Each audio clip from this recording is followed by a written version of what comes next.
Hey everyone, welcome back to another HP Gaming and GameLINK video, but today it's going to be a GameLINK Junior video. Charlotte, isn't that exciting? We're going to be donning our turbo shells, getting all sorts of slime covering our bodies, and make our way through so we can chomp down some crazy lettuce as we make our break for it in Snail Sprint.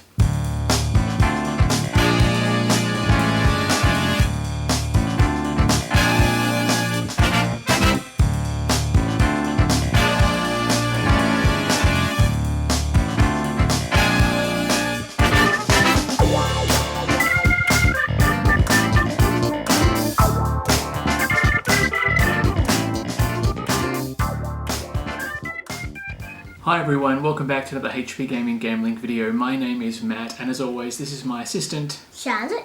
And we are doing a GameLINK Junior video. As we mentioned today, we're going to be unboxing Snail Sprint for you. It's a game by Haba, who specialise in all sorts of manner of games, but specifically games that are designed for families, and also that are going to be younger gamer accessible in the vein of Rhino Hero. So we are going to get right into it. We've got this one here to unbox today. Something a bit unique about this one, and we'll talk about it as we go through. It's very simple, easy to play.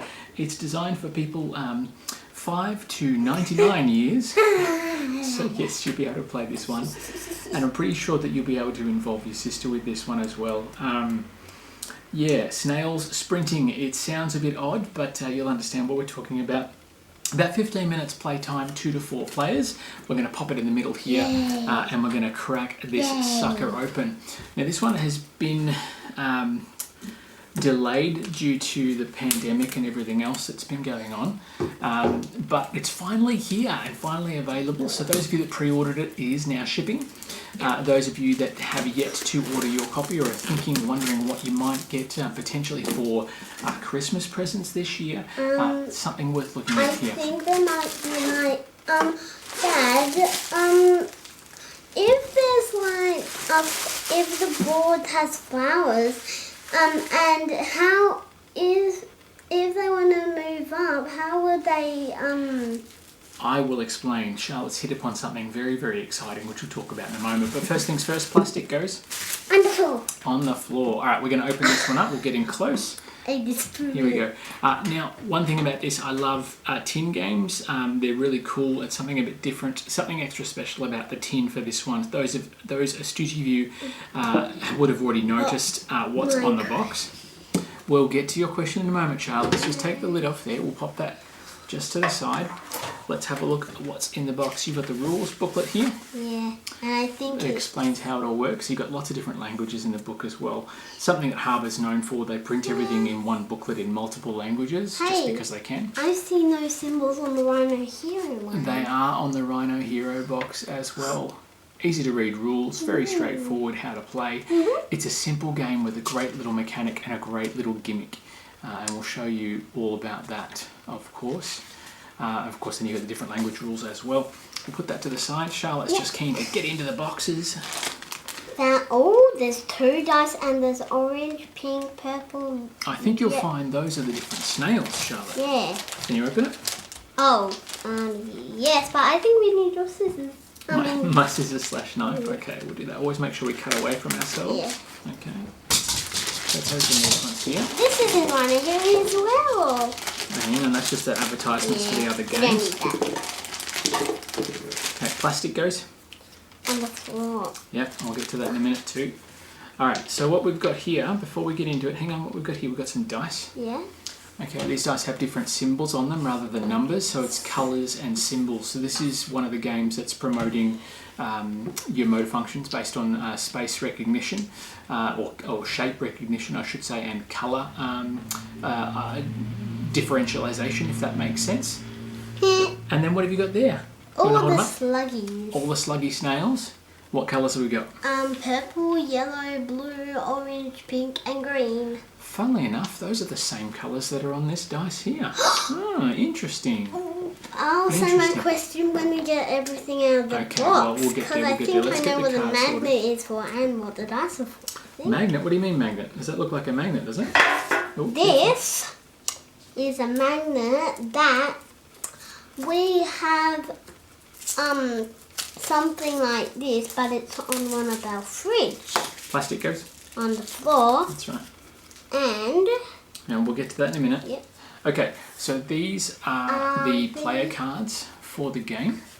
Got little guy chowing down the leaf there as well. Now these are the order cards. So the way it works, you get dealt one of these cards at the start of a game, and on the backs of them they've got 3 different snails. So here we've got green snail, we've got our pink snail, and then we've got the purple snail there. And the objective is for you, if that's your card that you're dealt, you need to get those 3 snails to the finishing podium. It doesn't matter really what order, but obviously if they're on your card, you will score points at the end of the game, at the end of the round.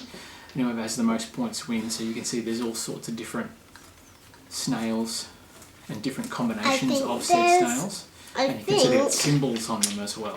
I think some of the cards have 2 on them because if we're playing with 3 players, there must be 2 because there's 2 and 2 and 2. Well, you'll see here all the cards have different ones. There's no 2 colours that are the same because there's no snails that are the same colour.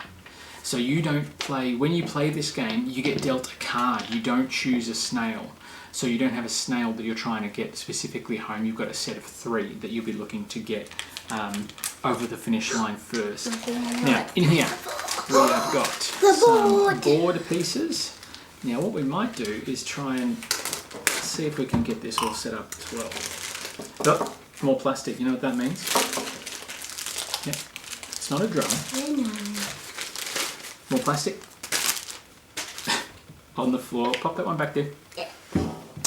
So these are jigsaw pieces, and they make up the board. So you've got some cool little artwork here. Look at the buzzy bees. Look. Second, third. Look, buzzy bees.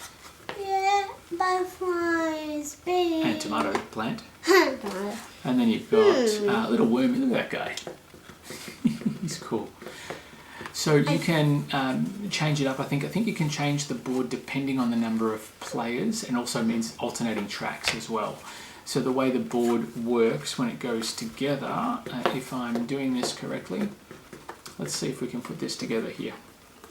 All right. It's like a puzzle, so you have to solve it. It is like a puzzle, and I'll show you how it all sort of goes together. If we can get it to lock into position. Oops.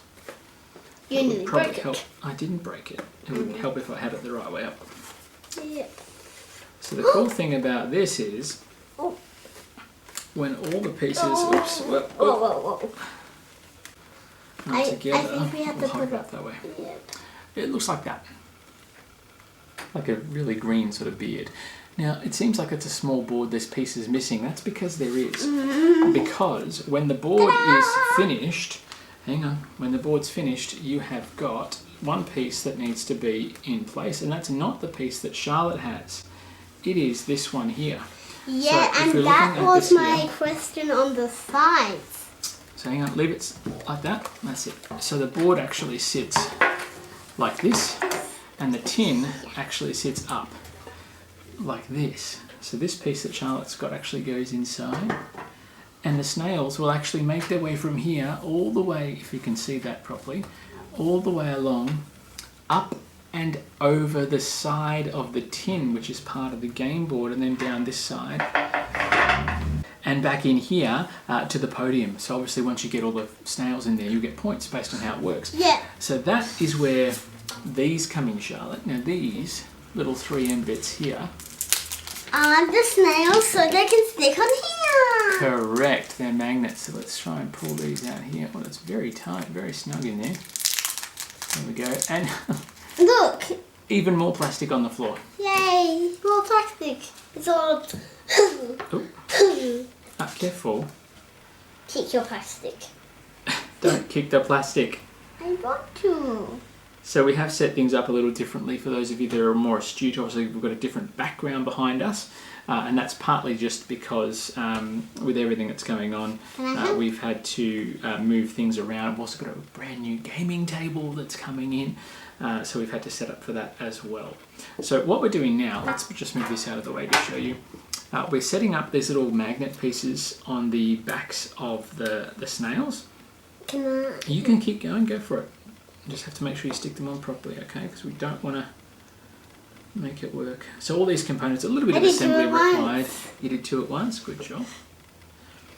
Yeah, a little bit of assembly required, but at the same time, it's going to make for an amazingly wonderful gaming experience for your junior gamers. For those of you that have them, like you, yes, you're a junior gamer. Blair. And for Blair, our Sticky. little junior gamer in the making. Sticky.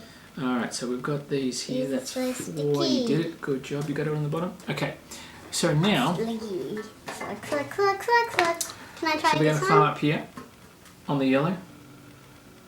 That's it. I want to see the purple one. Oh, facing the wrong way. So the snails are going to slowly make their way up and over on the spaces as they make their way around the tin. Isn't that awesome? I love it. Isn't that cool? Yes. And woo! They make their way around and over, down the side. Daddy, how do we know which one is going first? How do you know which one's going first? Okay, so the good thing about the tin is because it's all around the inside of the tin here has different markings to show you what's on the outside. So even though you might be on one side of the table, you can still see what shapes are on that side, so you know who's moving when. When you roll dice, as Charlotte will show you, make sure they work.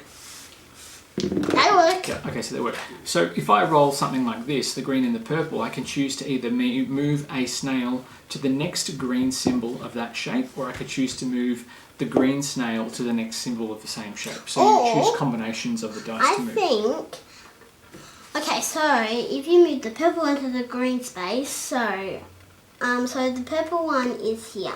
And we have to find a green space. So Daddy, can you point to a green space? It's a green space there.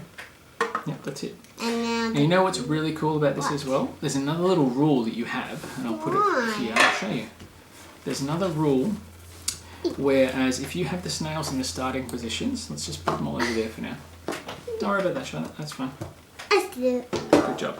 So as the snails are moving through, if I got to roll and move our yellow friend here, I could pop him on top of our green snail, which means the green snail can't move until the yellow snail has moved off. So if you suspect someone else might be moving the green because they've got them on one of their cards, you could stop the green snail from moving, which is awesome. And you could potentially have a triple stack even of snails.